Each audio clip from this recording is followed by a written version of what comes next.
Salve saudara-saudariku yang terkasih dalam Kristus.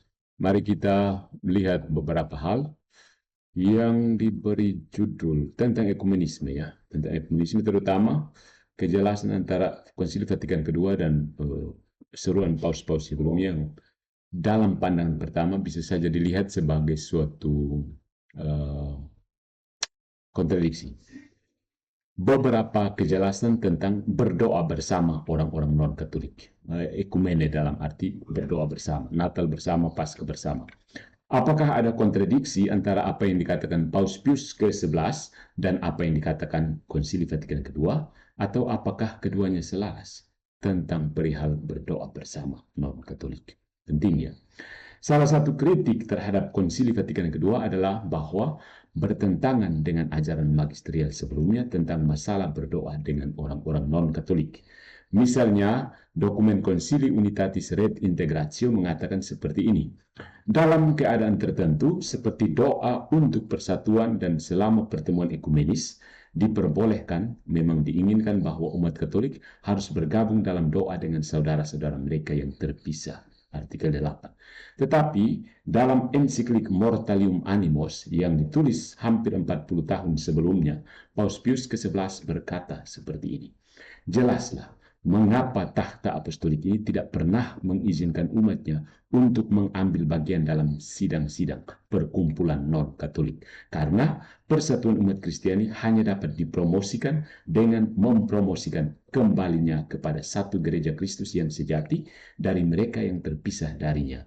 Karena di masa lalu mereka telah meninggalkannya dengan sedih.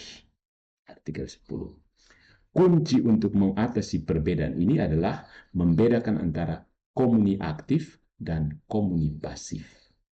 Yang pertama, komuni aktif adalah bentuk ibadah atau perilaku terlarang yang secara langsung meniru ibadat.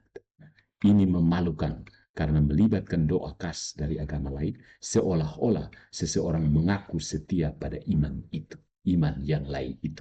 Ini adalah sesuatu yang tidak dapat dilakukan oleh umat Katolik sebagai masalah hukum ilahi yang tidak dapat diubah oleh arahan gereja. Jadi, kita tidak bisa berdoa dengan orang-orang non-Katolik dalam pengertian aktif ini. Tetapi, kita dapat berdoa dengan orang-orang non-Katolik dalam arti berdoa di hadapan mereka. Berdoa di hadapan mereka, ini penting. Ini adalah jenis persekutuan pasif yang sah, yang dapat dilakukan bersama oleh umat Katolik dan non-Katolik. Perbedaan semacam ini dapat dilihat dalam tulisan-tulisan Santo Alfonsus Liguori yang mengatakan tidak diizinkan untuk hadir dalam ritus-ritus suci orang-orang dan bidat sedemikian rupa sehingga Anda akan dinilai berada dalam persekutuan dengan mereka. Theologia Moralis dari Alfonsus Liguori. Perhatikan bahwa Liguori menambahkan kualifikasi tentang sedemikian rupa yang akan intim berada dalam persekutuan dalam teologi palsu dan bukan hanya kedekatan.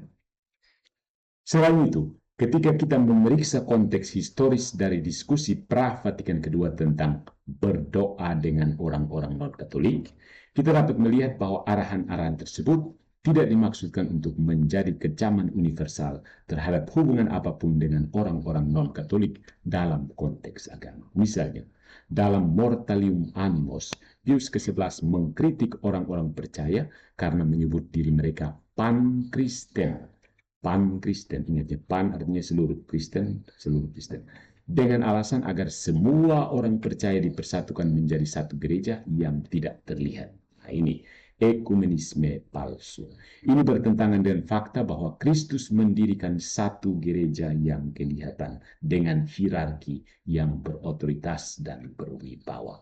Tetapi Paus tertarik untuk menemukan cara untuk memulihkan persatuan antara Katolik dan Ortodoks Timur. Dalam bukunya Ecumenical Associations, James Oliver menulis seperti ini.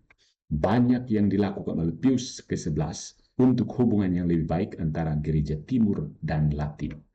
Studi tentang budaya, praktek, dan kepercayaan orang Timur sangat penting bagi dia. Paus mendesak para kardinal untuk bekerja demi persatuan dengan Timur.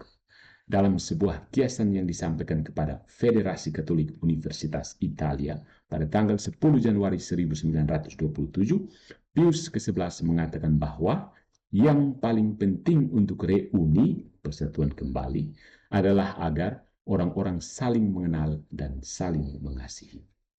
Dia mengakui panggilan ini sebagai panggilan yang akan dibagikan dalam hubungannya dengan mereka yang terpisah selama reformasi. Oliver melanjutkan dengan mengatakan tentang mortalium animos, bahwa Paus menyambut saudara-saudara yang terpisah dan dengan jelas menyatakan apa yang mungkin dan tidak mungkin bagi umat Katolik mengenai dialog dengan orang-orang Kristen non-Katolik mengenai perbedaan teologis dan persatuan.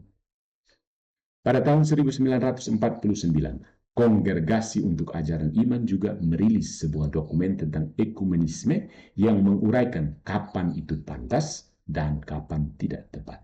Jadi ini bukan perkembangan radikal pasca Vatikan kedua. Ya. Berikut ini bagian dari instruksi adalah sebagai berikut. Jadi Kongregasi Ajaran Iman menginstruksikan sebagai berikut. Izin sebelumnya dari tahta suci khusus untuk setiap kasus selalu diperlukan. Dan dalam petisi yang memintanya juga harus dinyatakan pertanyaan apa yang harus diperlakukan dan siapa pembicara yang akan tampil. Meskipun dalam semua pertemuan dan konferensi ini, komunikasi apapun dalam ibadat harus dihindari. Namun, pendarasan bersama doa Bapa Kami atau doa yang disetujui oleh Gereja Katolik tidak dilarang untuk membuka atau menutup pertemuan tersebut. Yang kongres sama-sama dengan non-Katolik itu dong. Adalah hukum ilahi sejati yang melarang partisipasi aktif dalam ritual-ritual non-Katolik. Dan deklarasi Vatikan kedua tentang ekumenisme tidak memerintahkan umat beriman untuk melakukan hal itu. Dikatakan seperti ini. Kesaksian tentang kesatuan gereja secara umum melarang ibadat umum bagi orang Kristen. Tetapi rahmat yang bisa didapat darinya kadang-kadang memuji praktek ini. Ibadat bersama yang dibicarakan di sini harus dipahami sebagai dukungan terhadap persekutuan pasif, di mana para peserta berdoa berdampingan atau berbagi dalam doa bersama yang berwenang, seperti doa Bapa Kami. Tidak ada dalam Konsili Vatikan kedua yang bertentangan dengan ajaran-ajaran sebelumnya yang melarang umat Katolik untuk secara aktif mengambil bagian dalam aspek-aspek unik dari ibadah-ibadah non-Katolik. Misalnya, tidak boleh terima komunion di ibadat non-Katolik. No, you are not in communion with them. We are not in communion with them. Gitu. So, partisipasi pasif, yes. Partisipasi aktif, no. Itulah ekumenisme yang sejati. Kita tidak kompromi dan menjadi pan-Kristen. Salve.